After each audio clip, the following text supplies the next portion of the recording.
श्रीमान त्रिपाठी जी। प्रणाम। महाराज जी, आपका एक प्रश्न है, ये काफी बच्चों का भी प्रश्न है। महाराज जी, फ्यूचर को लेके बहुत चिंता होती है कि 5 साल बाद क्या होगा, जब मैं नौकरी अगर लगेगी नहीं होगा। महाराज जी, कुछ चीजें हमारे कंट्रोल में ही नहीं होती। महाराज जी, ऐसे में मन को, दिमाग को कैसे स्थिर रखें कि देखो, कल की चिंता ना रहे। जब भजन करोगे तो कल की चिंता का भाव खत्म हो जाएगा। ना कोई फीस है, किसी से किसी तरह की कोई फीस, और ना कभी ऐसे मांगना है। जिस हम परमात्मा की शरण में है, वो जब इतने बड़े हमारे परिकर को पोषण कर रहा है, तो तुम्हारा पोषण क्यों नहीं होगा? तुम कल के लिए चिंतित क्यों हो? क्योंकि तुम्हें परमात्मा का आश्रय नहीं स्वीकृत है, तुमने भगवान को अपना मालिक नहीं माना।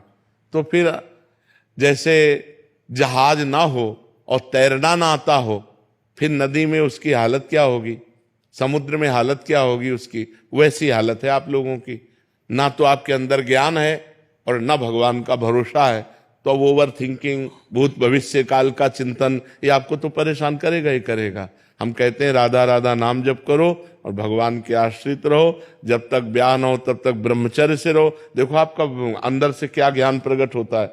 एकदम आनंदित रहोगे बच्चा, एकदम आनंदित रहोगे। हमारी बात मान लो। अगर हम भगवान के सहारे हैं तो हम आपको बार बार कहते हैं, किसी भी बात की कमी नहीं है और किसी को चिंता नहीं। इनको इसलिए चिंता नहीं कि महाराज जी बैठे हैं, हमको इसलिए चिंता नहीं कि भगवान है। सब एक दूसरे के आश्रित होकर भगवान का आश्रय ला, किसी को कोई चिंता नहीं। आप चिंतित क्यों हो रहे हैं? अपने लिए परेशान क्यों हो रहे हैं?